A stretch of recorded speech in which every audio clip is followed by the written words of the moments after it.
Te reo ererangi o te mānia. This episode was produced in Otatahi by Plains Media, with support from New Zealand On Air.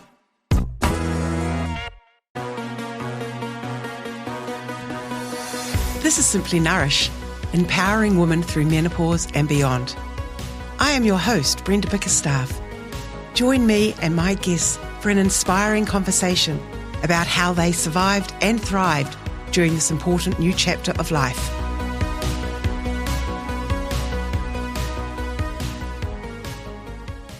Today I'm joined by someone who truly loves lifting, not just for herself, but for the people she works with. Loretta Hogg is the powerhouse behind Loretta Loves Lifting. She's coached athletes at the highest level, helping them to push boundaries and to perform at their very best. But what I love is that she's just as passionate about working with everyday women who want to feel stronger, healthier, and more confident in their bodies. Loretta has a real gift for taking the principles of elite level training and making them accessible and empowering for women navigating menopausal transition. From supporting bone and muscle health to helping women rediscover what their bodies are capable of, she brings such knowledge and encouragement to the table. I'm so excited to dive into this conversation, especially as this is an area I'm really, really excited to learn more about, because as I've got older, I realised how important staying physically strong and healthy is. So important. Sorry,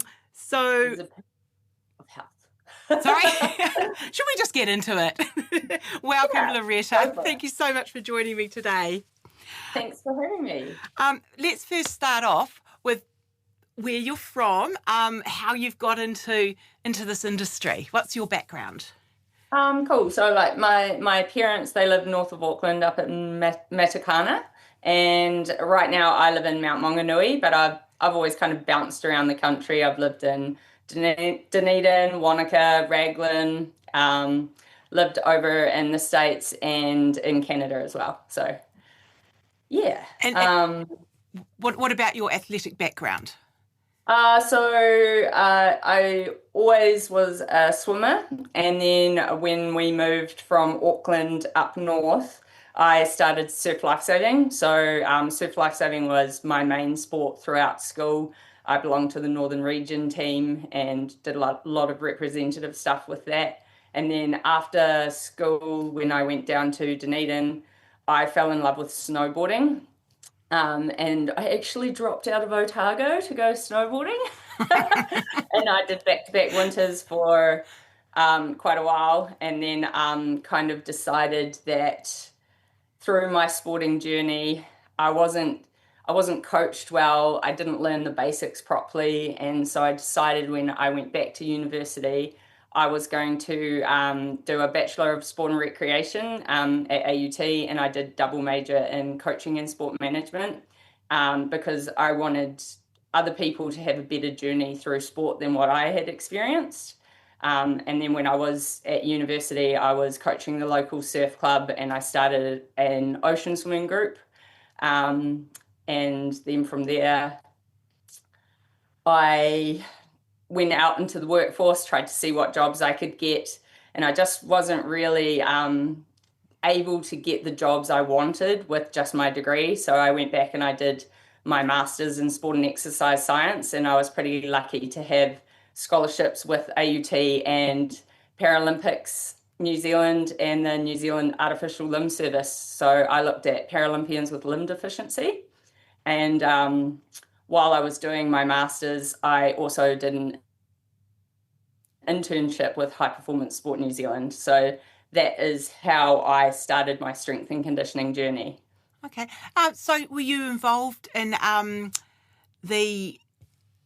with the Paralympics or the para athletes? So was that, when you say it was a scholarship, what do you mean by that?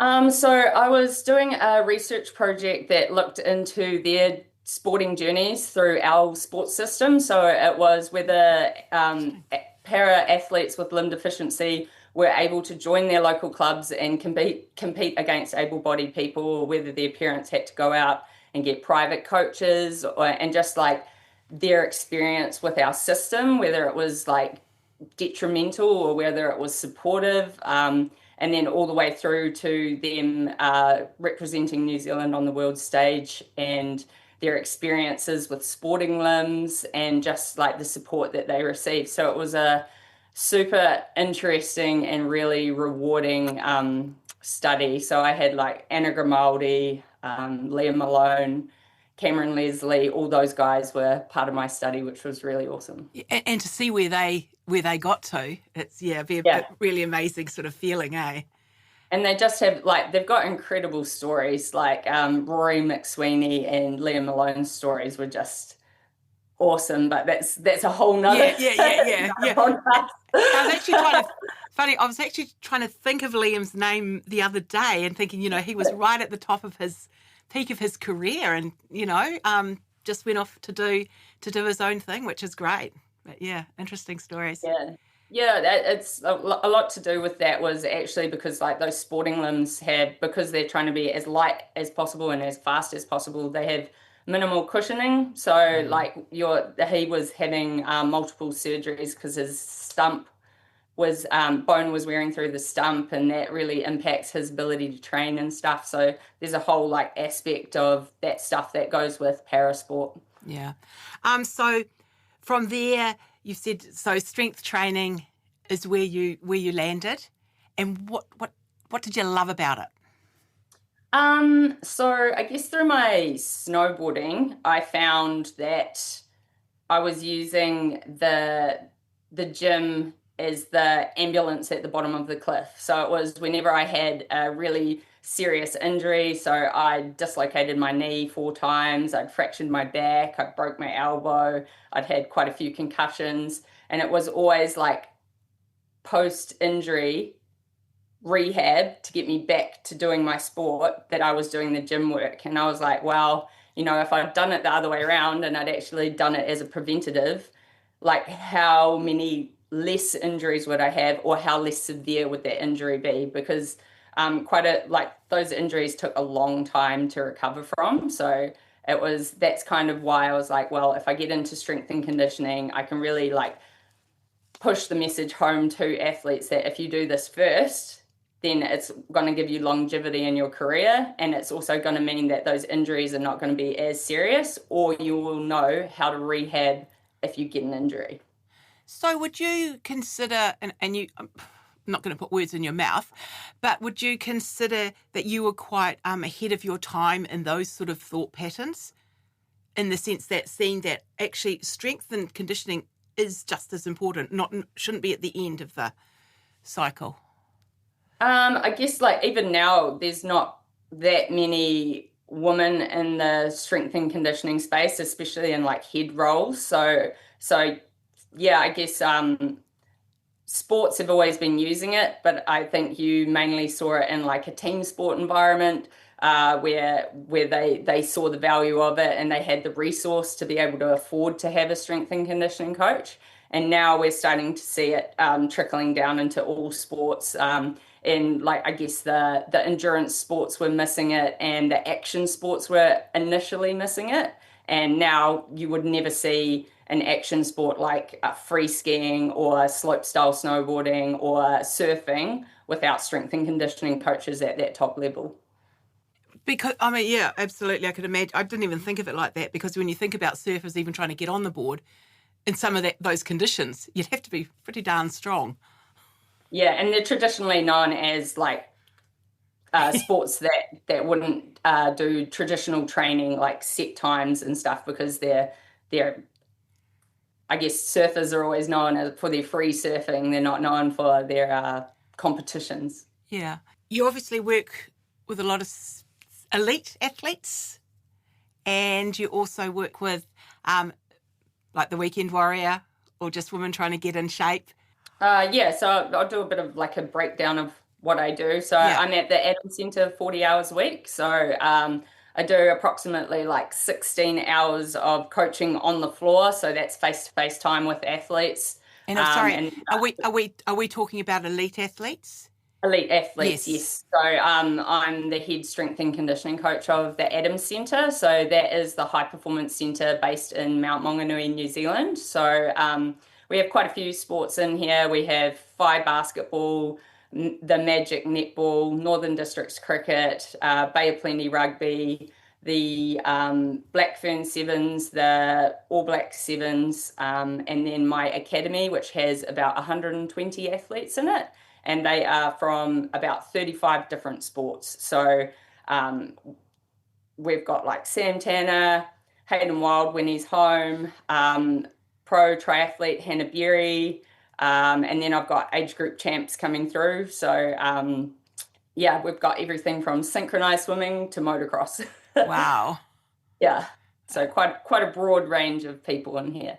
And do they all under like, I mean, I know we will get into menopausal women, but with these elite athletes, are most of them carded? No. Okay. So is that still a thing?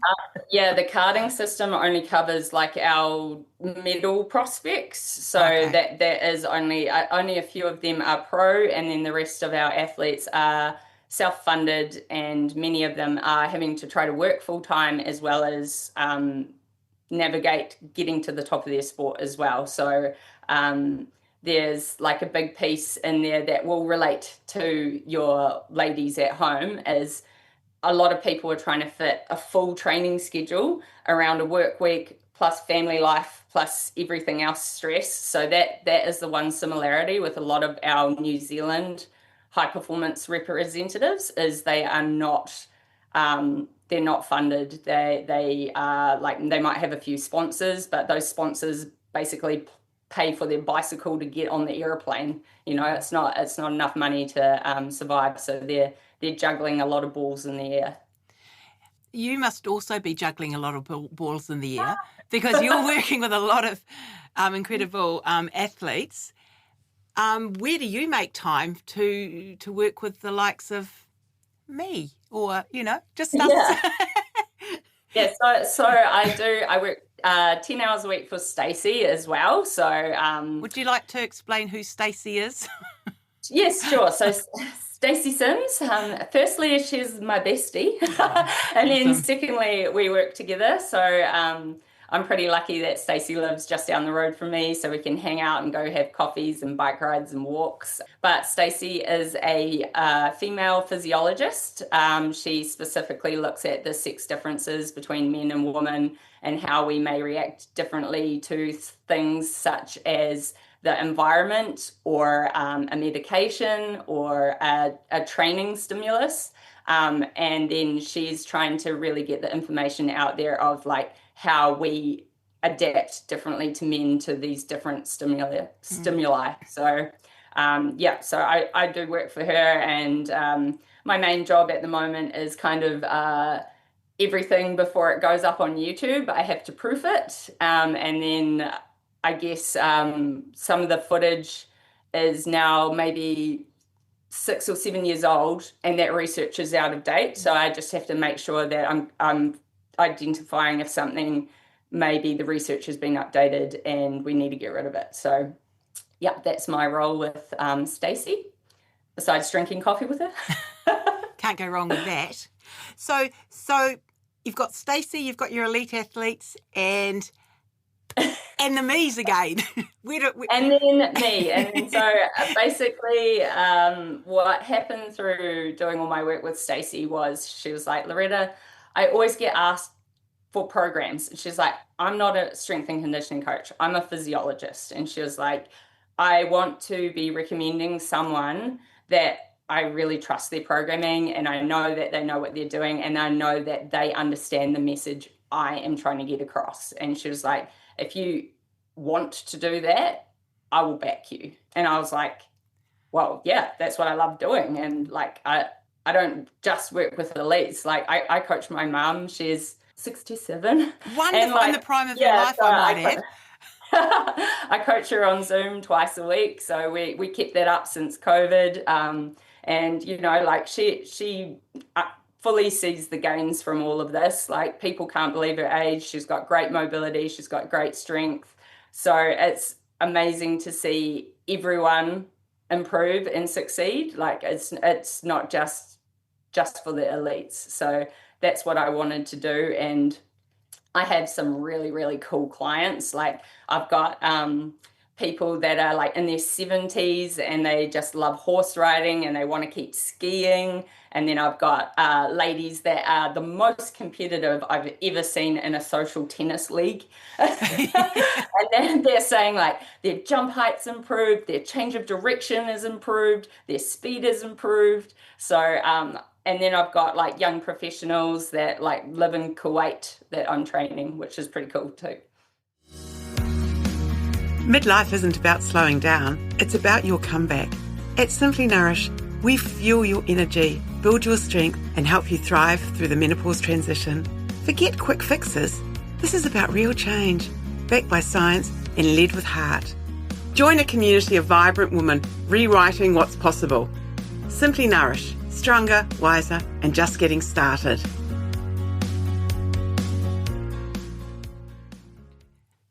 Start with the smaller dumbbells, and you need to slow down, and which is the complete opposite of what we want to do if we want a health span. So I think we need to change the language. We don't want a lifespan, we want a health span. So basically what we're trying to do is make sure that what we're training for in our later years is to have like good muscle quality, awesome bones, and have enough like mobility and strength that we can do the activities that we want to be doing well into our 80s. Yeah, absolutely. I mean, one of my things is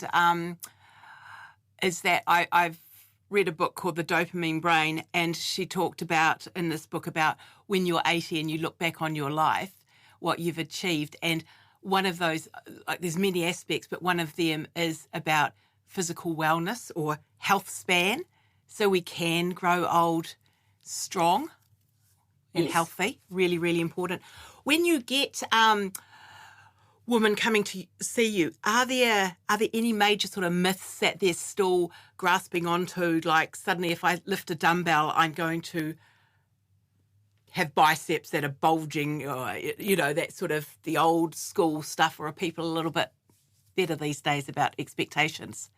I think probably it's almost the opposite. So some of the ladies that I've started working with, they're like, I've been training really hard for 8 months now, and I thought I'd have like massive arms, and they haven't changed that much. And I was like, honestly, if it was that easy, how many jacked teenage boys do you think would have walking around? Because they're the ones that have all the testosterone, all the everything going for them. So if it was super, super easy, every teenage boy would be walking around jacked. But it's actually super, super hard to build muscle. So I don't want them to be discouraged. So we end up looking at markers that they have improved on. So that'll be like some key lifts, like jump height, looking at other metrics to actually see how they've improved. And the DEXA scan is a really, really good one, especially for those women in perimenopause, because there is a bone decline, and it is quite a rapid bone decline in that 5 to 7 years. It's a bit from 10 to 20%. So unless you are actively combating the bone decline, you will have it. So what's a DEXA scan? So a DEXA, it looks at your lean mass, your bone mass, and your body fat. And then it breaks down if you need to specifically ask to get your Z score done, which is your bone density. And what that will look at is the head of the femur and the lumbar spine. And it will look how dense it is, basically. And it's going to tell you whether you're at risk of osteopenia or osteoporosis. And what's the difference between your osteopenia and we know what osteoporosis is. So there's osteopenia is basically the start. Okay. So it's where the basically the matrix of the bone is starting to degrade. So we want to be trying to keep it as high as possible, and then obviously we want more muscle mass as well. So they're two really good markers to get checked. Most universities will have them. I know that radiology clinics like Bay Radiology have a DEXA machine. Yes, I know in America you can just go pay to get one, but they're definitely worth getting done. And if you are getting them done because it is so hard to build bone and muscle mass, I would recommend only getting one every 12 months. You're not really going to see too much of a change if you're getting them more frequently than that. So with building bone and muscle mass, how does, I mean, I know like with nutrition, that supports it, but how does strength training support muscle and bone health? Okay, so Tracy Clissold, so she is a senior lecturer at Toyohomai, and she does a lot of research on bone health and is now becoming internationally recognized. So she's also based here in Tauranga, which is amazing for us. And she has brought out a app which is called Osteo Gains. So basically in this app, and I would honestly 100% recommend everyone to get the app. There's a free component of it, but in her app she has a like a prep for bone jumping program.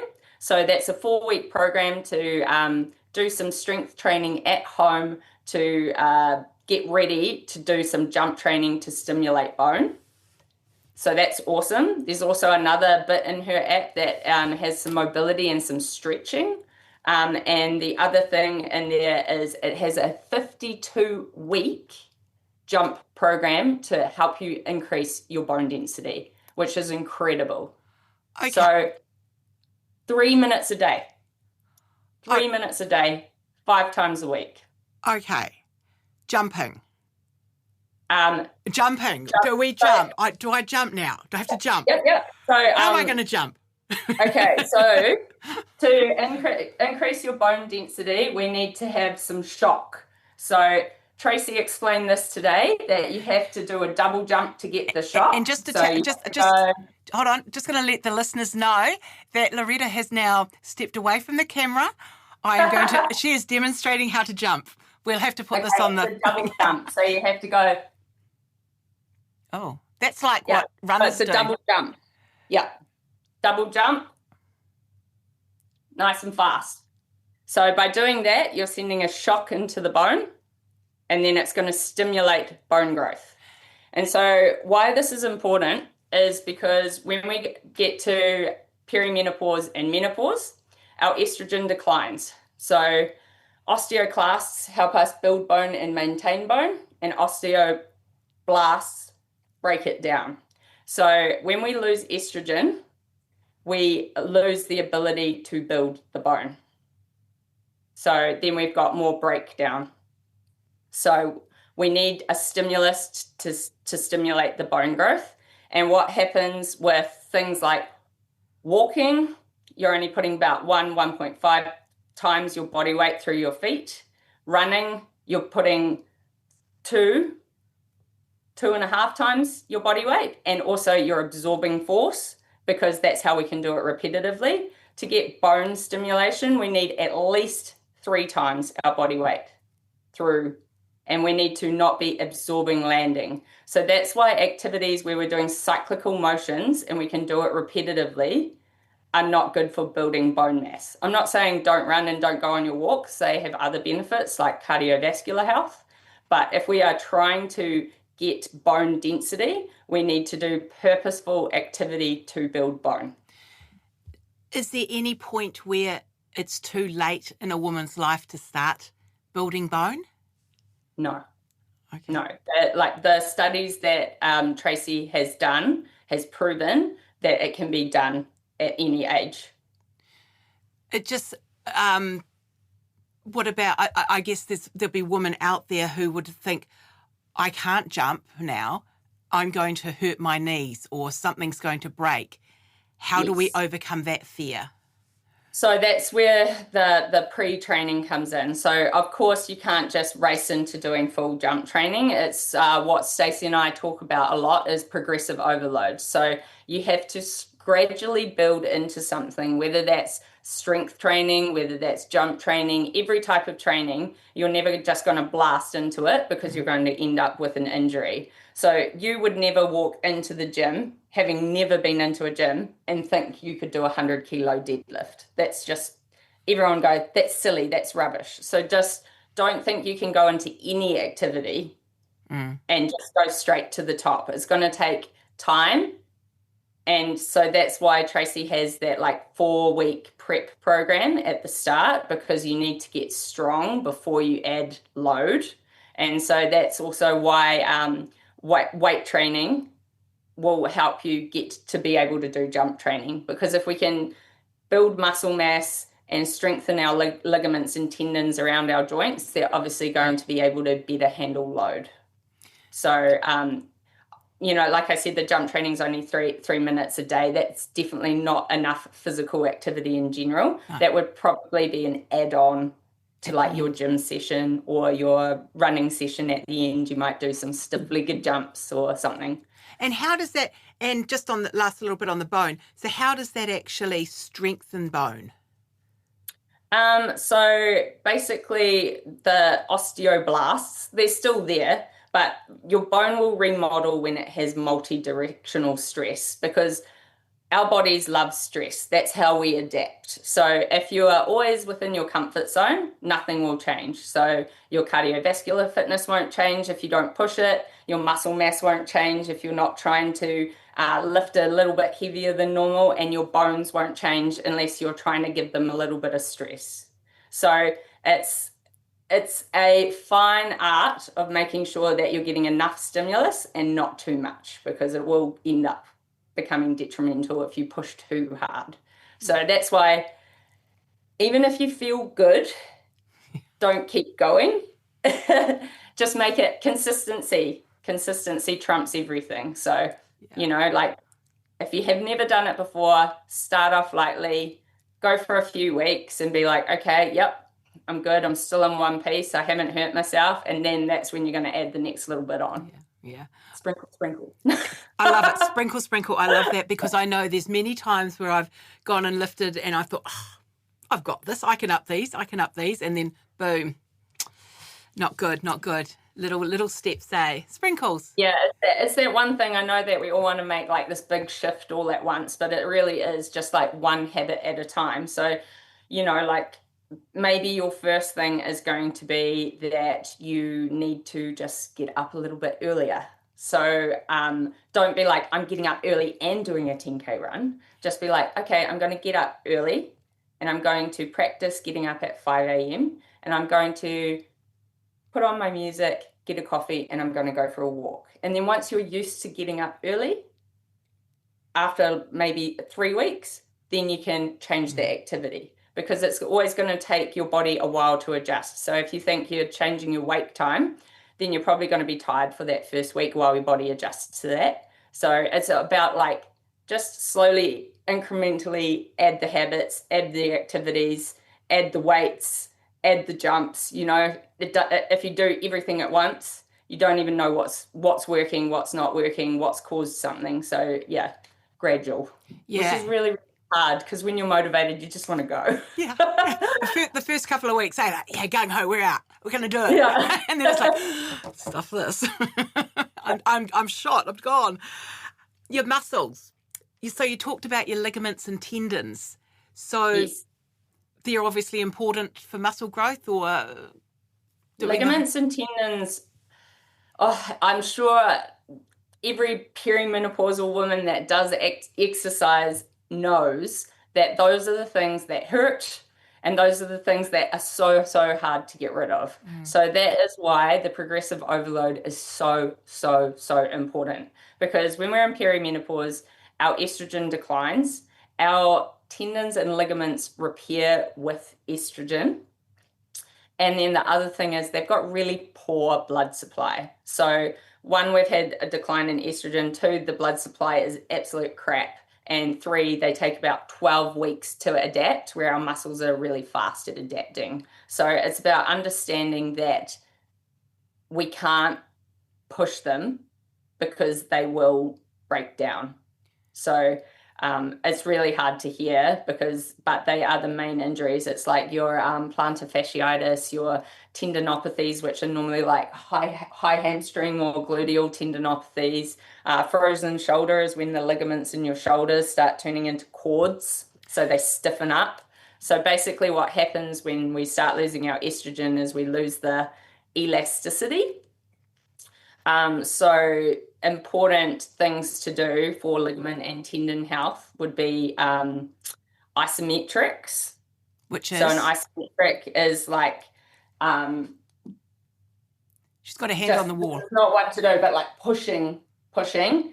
It doesn't really look like I'm doing anything, but I'm pushing as hard as I can. So an isometric is just a held position where you're like forcing force.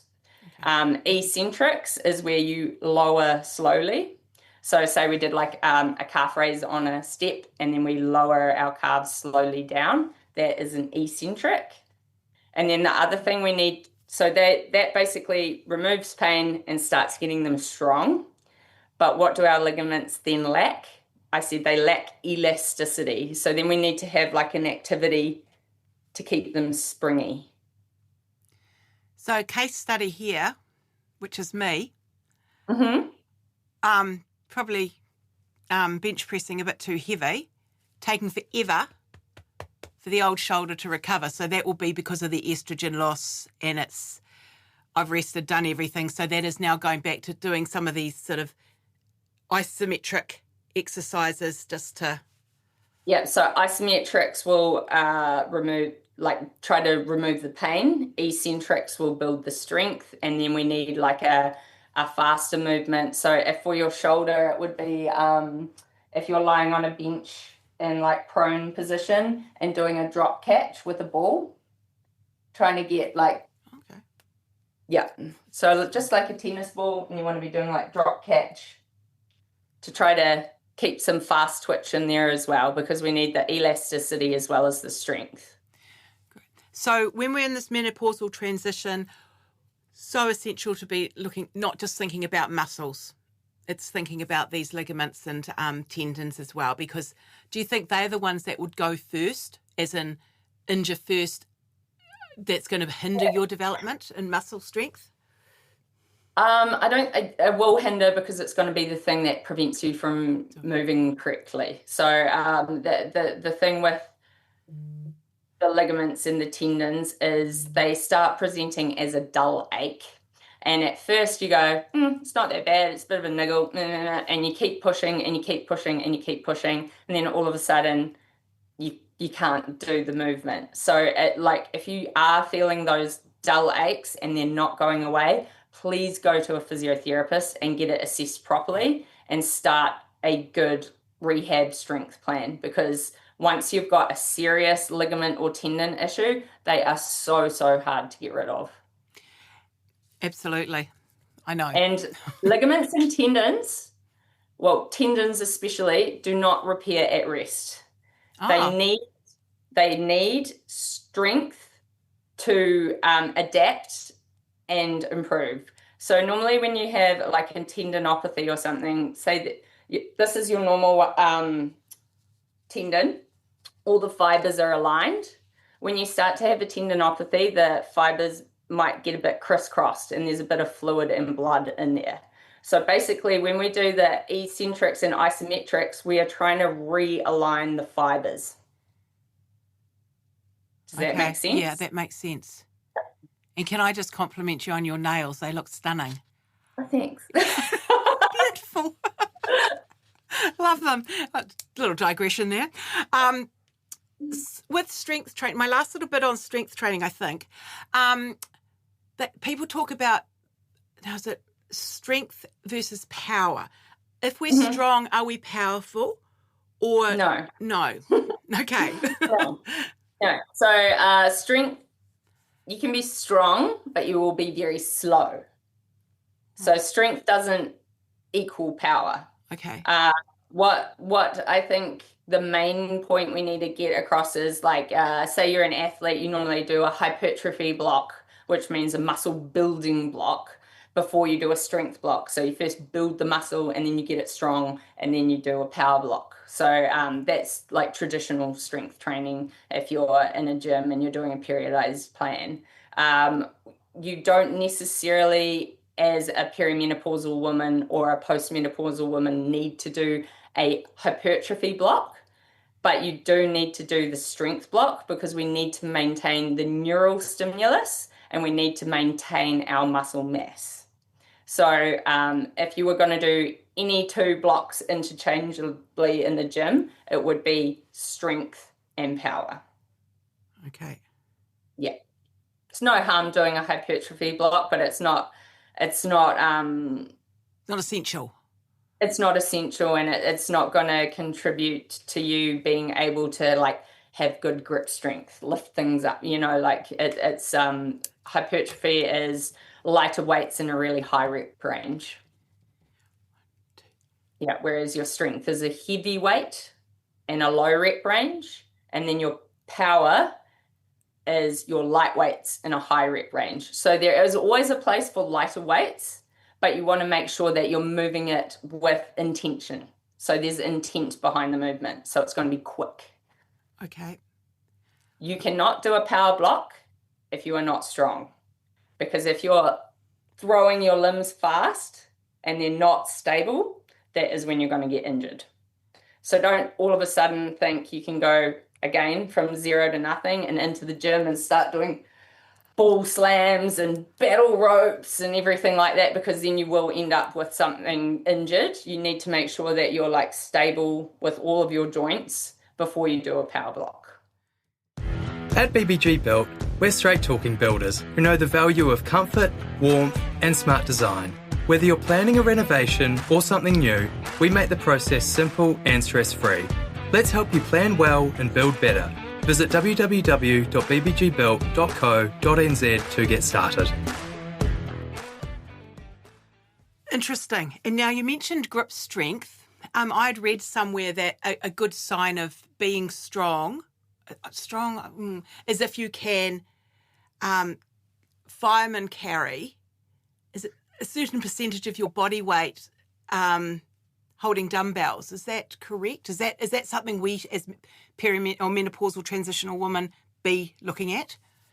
Yes, so you're referencing Peter Attia. So he talks about being able to carry in a farmer's carry position 75% of your body weight for 60 seconds. And his thing is saying that is a predictor of living independently in your last decade of life.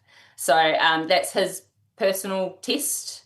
But there are many, many studies correlating grip strength to independent living later in life. And the reason isn't just because you're just gripping things.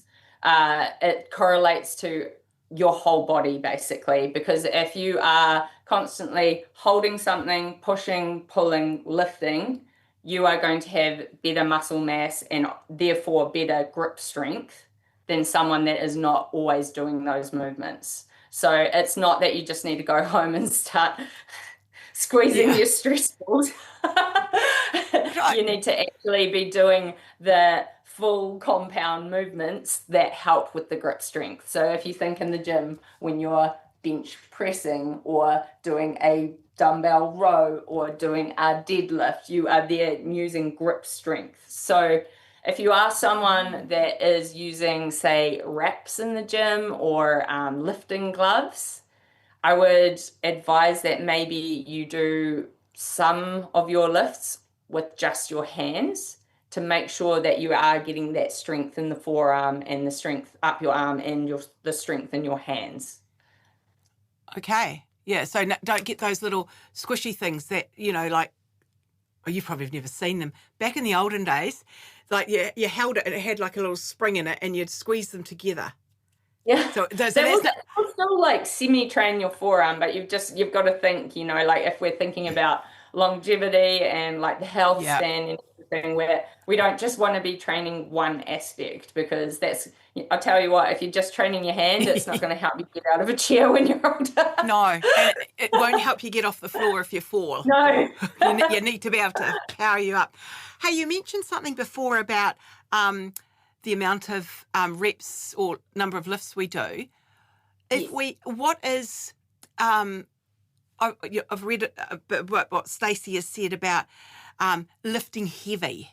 What is that? Why do we need to lift heavy, and what does lifting heavy look like to someone who's not gone straight into, lift 100, deadlift 100, but they've worked up to something? How do we know we're lifting heavy, and why should we? lift heavy? We've done our progressive overload. We're now at a stage where we're quite conditioned for lifting, and we are talking traditional, proper lifting heavy. So lifting heavy is in the 1 to 5 rep range, and that is with good form. So it's always technique before load. We are not doing any ego lifting. That's where the injuries come from. So 1 to 5 rep range with good technique, and that you would only have maybe one more rep in reserve. So it's really, really pushing your body to have some stress so it can adapt. And from Stacey's perspective, she's always talking about neural stimulus and how the neural stimulus to make the fibers contract, the actin and myosin. So actin and myosin are what makes our muscles pull together. When we're younger, it's the estrogen that helps them pull together. When we're older, we are trying to make a neural stimulus pull them together instead of the estrogen. Because we don't have any. Yeah. Well, you do. You've got a different form of estrogen, but it's not the same. And it's not as potent. It's not as strong. So it won't have the same response. So basically, we are trying to do that through a neural stimulus instead of using hormones. So that's why we want to be doing the heavy lifts. Okay. And so when you say good form, does that mean completing, say if you're doing a leg extension, completing the whole extension correctly, but if you get to, say, your 4th or 5th one and you can only get halfway up, then that's where you stop and then you're in that. But if you're getting to 8, that's not heavy enough. It's sort of, know what I mean? If you're going to 8, it's not going to have that same stimulus on your muscles, basically. So we want a strong stimulus.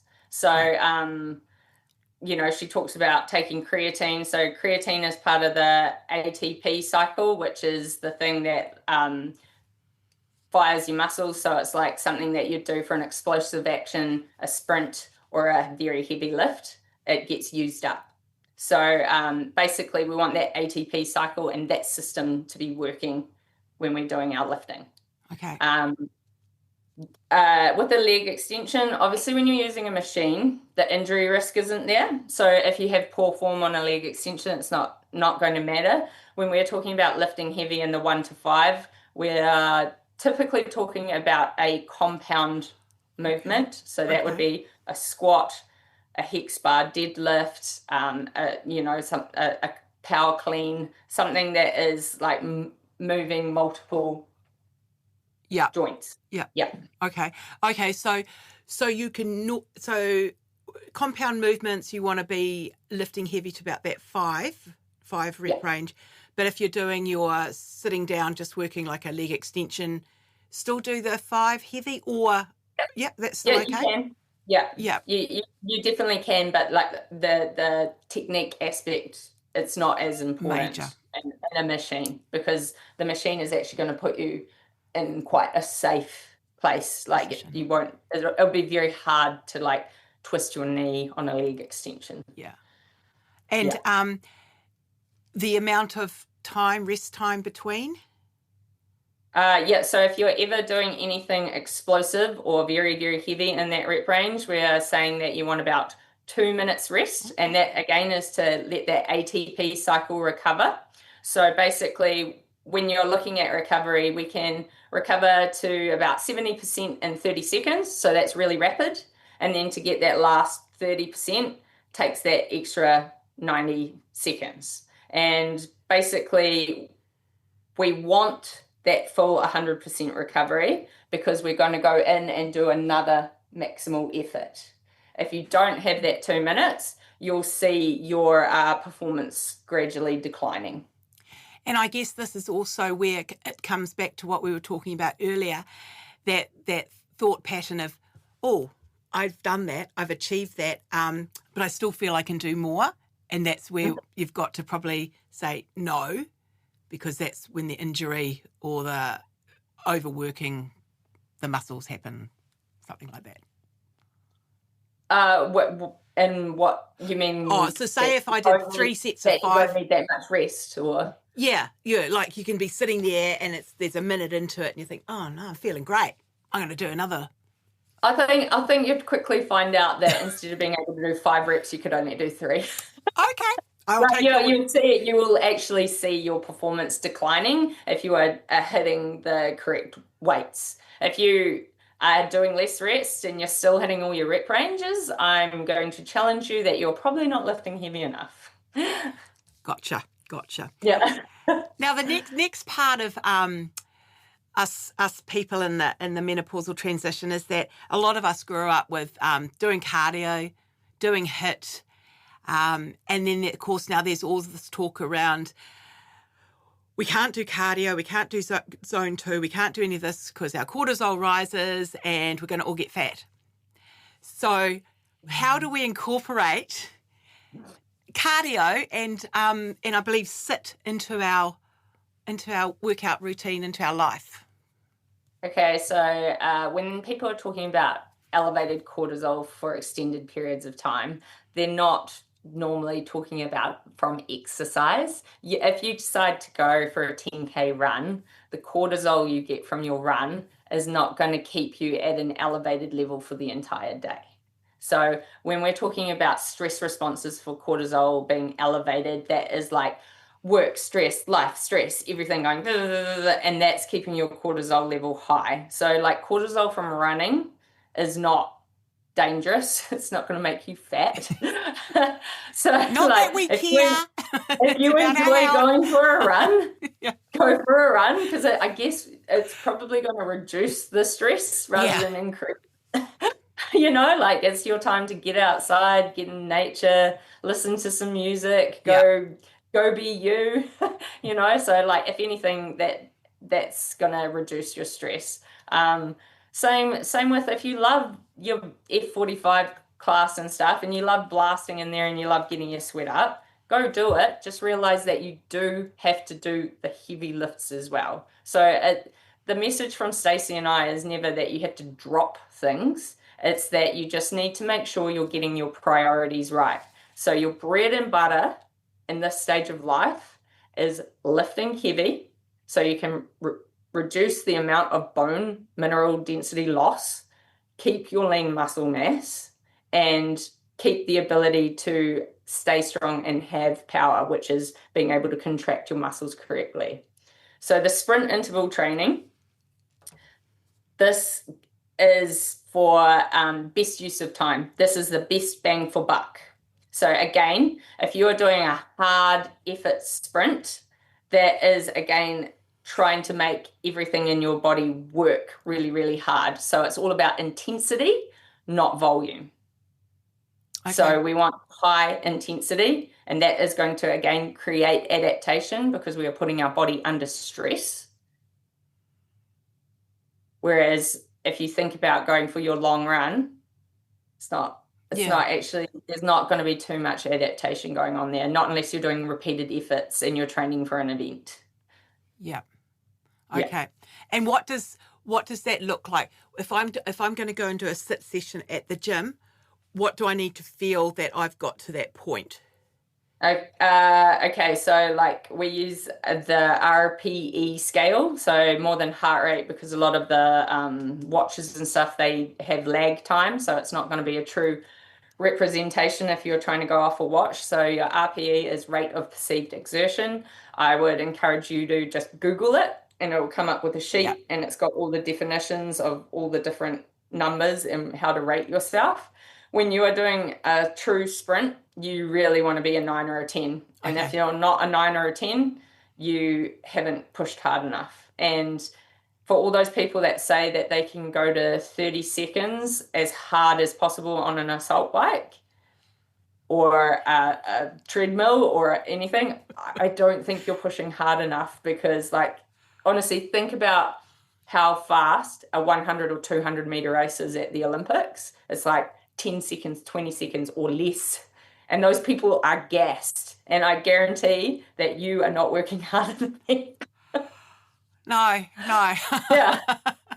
So it's about putting maximum effort in. Don't save it up, Sally, and be like, oh yeah, I've got to get to the 30. I would rather that you only got to 15 seconds and you'd thrown everything in. And I'd still be half a track behind all the sprinters. Well and truly.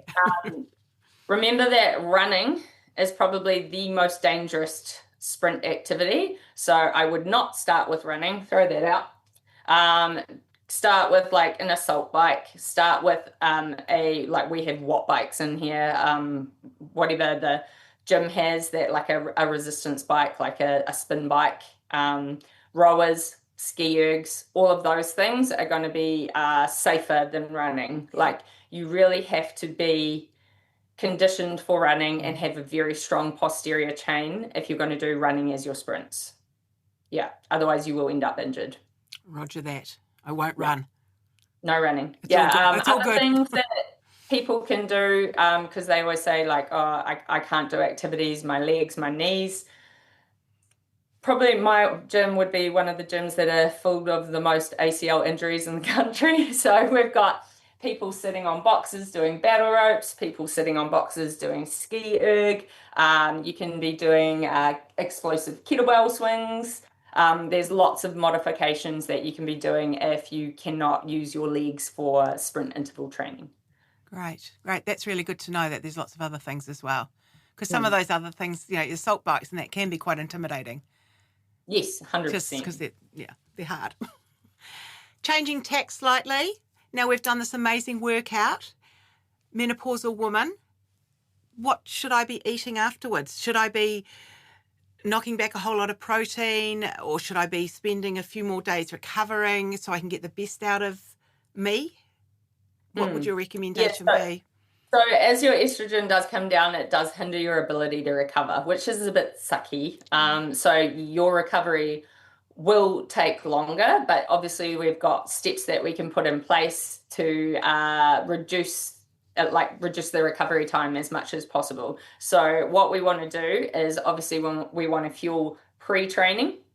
So say you're training after work, you want to have like a main meal about 2 hours before, and then you want to have a snack about 1 hour to half an hour before you go into the gym, and that is going to be light on fiber and light on fat. So we want a mainly carbohydrate and a little bit of protein. So, like a banana, a couple tablespoons of yogurt, that's perfect pre-gym. Or even that would be the one time that you actually get to have like a white bread honey sandwich, because that's going to be used in your session. So we need the carbohydrate as fuel for our workout, because we do not want to be in an anabolic state, like a breakdown state. So we want to make sure that our muscles are not breaking down. So you need some carbohydrate, because that's going to fuel your workout.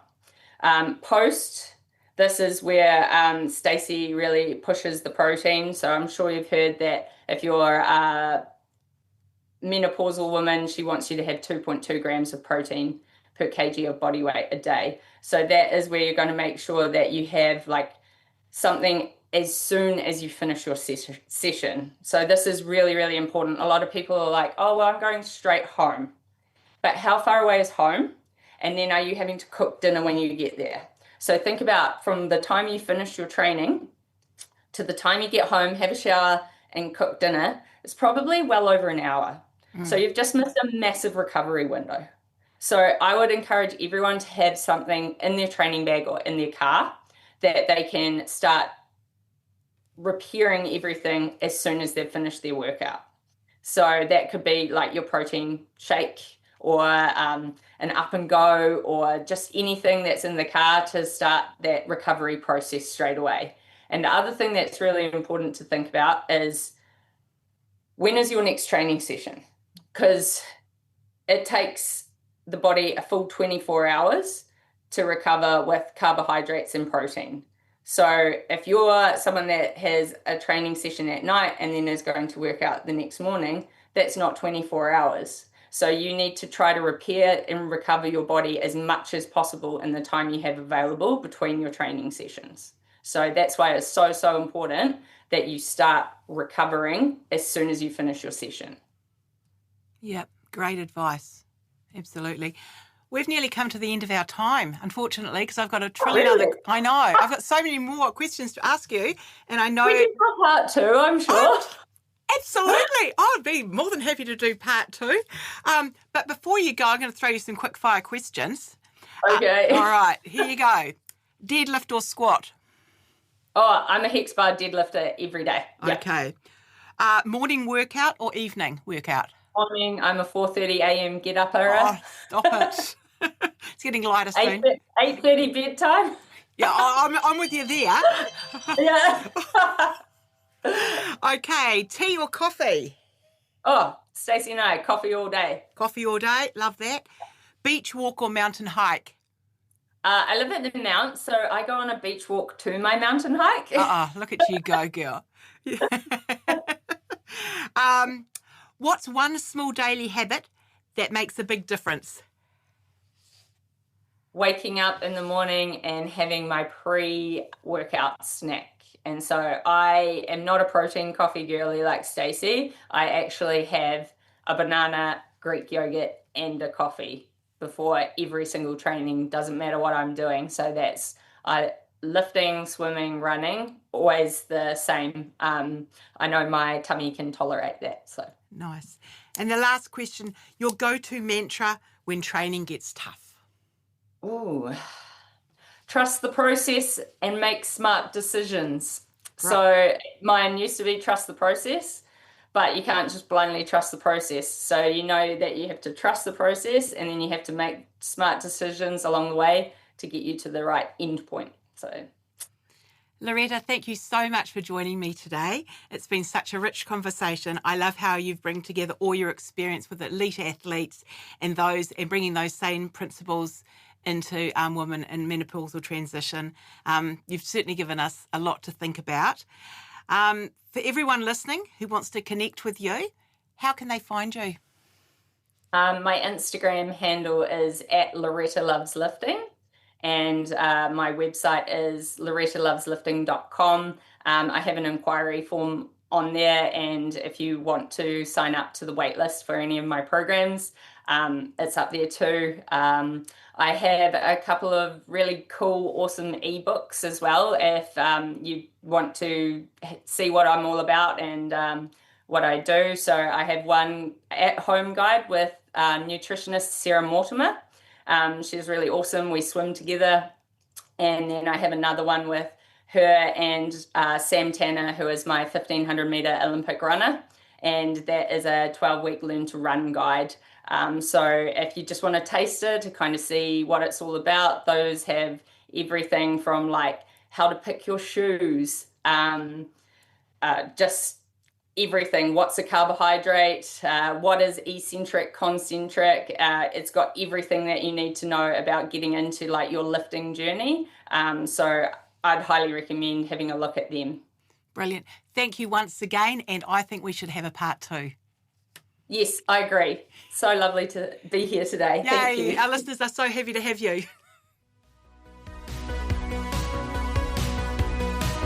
You've been listening to Simply Nourish, empowering women through menopause and beyond.